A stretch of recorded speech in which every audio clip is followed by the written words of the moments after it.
खेलो, खाओ, मौज मस्ती करो, और किसी को गले की हड्डी मत बनाओ। अब हमें लीजिए, अच्छी खासी जिंदगी चल रही थी, बकायदा प्राइवेट जॉब करता था, पर माँ कहने लगी शादी कर लो, बहू कर ले आओ, घर में कुछ रौनक हो जाएगी। मैंने माँ को लाख समझाया कि शादी कर लूंगा, पर अभी नहीं। पर वो तो जैसे जिद पे अड़ गई, कहने लगी कि शादी कर लो, नहीं तो मेरा मन मुंह देखोगे। अब क्या करता भाई साहब, शादी कर ली। आप जैसे तमाम लोग इस तरह के रिश्ते को या तो कचरा मानते होंगे या पचरा मानते होंगे, तो या फिर सुखी दाम्पत्य जीवन। फिलहाल मैं अपने रिश्ते को एक सुखी दाम्पत्य जीवन मानता हूं। दीपाली, आ रही हूं।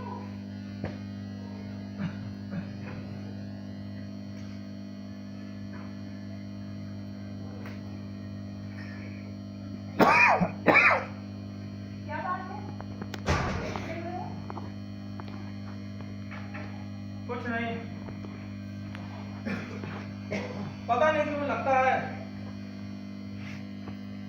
जिंदगी अब अजीब मुहाने पे पहुंच गई है। क्यों? सब कुछ तो ठीक है। और मुझे तो लगता है कि जैसे कहीं ना कहीं कुछ गड़बड़ है। तुम्हारा वहम हो सकता है। वहम जब तीखा होता है ना दीपाली, तो सच्चाई का रूप ले लेता है। मायके कब जाएगा महारानी? अभी नहीं जाऊंगी। क्यों? क्यों यही? आप आदेश दें और मैं मायके चली जाऊं? क्या रखा है मायके में? मायके जाने से क्या गोद भर जाएगी या फिर कहीं से लाद लाऊं? असल बात तो ये है, मैं मायके जाऊं, इस बात में मुझे साजिश की बुआ। जुबान में लगी है। मैं कहती हूँ आप चुप रहिए। सुधाकर की माँ है आप, लेकिन ये घर मेरा भी उतना है जितना कि आपका। आप कितनी भी कहे कर रहे हैं, मैं इसे छोड़कर नहीं जाने वाली। यही खड़े खड़े प्राण त्याग दूंगी, चाहे आप दोनों को हथकड़ियां पड़ जाए। बहुत बदतमीज हो गई है दीपाली, ज्यादा जबान चलने लगी तुम्हारी। और नीचे बोलो, नीचे, नहीं तो पग उतर दूंगा। सुधाकर, पहले अपने पर तो, मेरे पर तो जो 6 साल पहले थे वही आज भी है। अपनी माँ से बात करो। सुधाकर, अभी कॉम्पिटिशन की तैयारी करो, अभी जल्दी क्या है? हमारी गोद भरती तो क्या आग में पानी भर जाता? धरती भी तो उर्वरा होनी चाहिए, नहीं तो औरत का क्या है? सांड की सांड बेलगाम घोड़े की तरह चलती है। देख रही हो सुधाकर कैसे क्या बोले जा रही है। मैं तो मैंने पहले कहा था कि कुछ हो ना हो, इसका जुबान बंद रखो।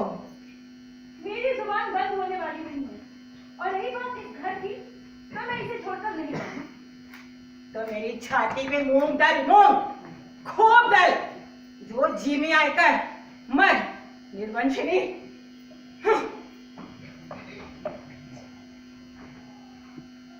दीपाली, ये तरीका तुम्हारा बिल्कुल ठीक नहीं है।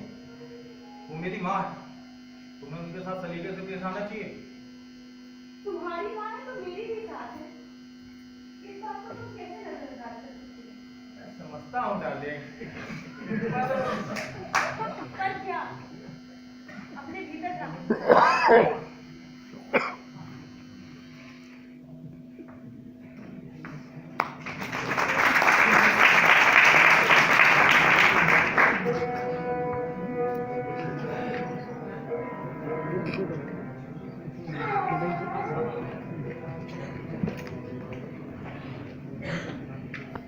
मित्रों, दाम्पत्य जीवन की गाड़ी कभी किसी एक धुरी पर संचालित नहीं होती।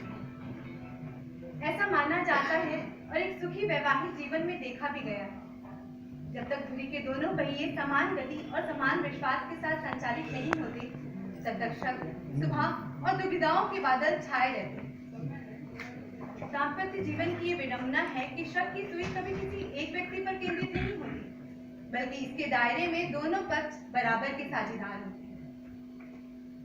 बहुत कुछ सुधाकर और दीपाली के बीच भी ऐसी कशमकश है। सुधाकर जब भी दीपाली के करीब होता है, उसकी देह पर जब भी अपने होने का एहसास करता है, अकेले में पहुंचते ही उसकी देह को संदेह का साफ सूझ जाता है। जब मन ही पूरा नहीं बन पाता तो बात कहाँ से होगी? सोचिए, सुधाकर अपनी माँ का इकलौता लड़का और वो भी निर्वंशिया। सुधाकर की माँ उससे दीपाली को कोसती रहती है, कहीं कॉम्पी सॉम्पी तो फिट नहीं करा रखी तूने? दीपाली ने कहा। एक ही बात को कितनी बार पूछेंगी आप? उसके बाद तो निजामुद्दीन औलिया के दरबार, अजमेर की चिश्ती की मजार, पानी वाले बाबा की द्वार, 90 साल की उम्र वाला वैद, हरदोई का महान, नक्कोदाई की दवाई, अमना पार का यूनानी, गली के सिरे पर 6 पोतों वाली सुहागिन, कोई भी जगह उसकी साथ में ना छोड़ी। इसी बीच दीपाली की भाभी ने उसे बताया कि चांदनी एक अच्छा डॉक्टर है, बहुत लोगों का उद्धार किया है उसने, तो वहां दिखा। वो तैयार थी। सुधाकर को छोड़कर जाने का कोई कुछ नहीं, इसलिए सोचने लगे दिखाना तो दोनों को होगा। ये कोई अकेले की खेती तो है नहीं जो फूट निकले। सुधाकर मन को मजबूत कर दीपाली के साथ गया और जब दोनों कानपुर से लौटे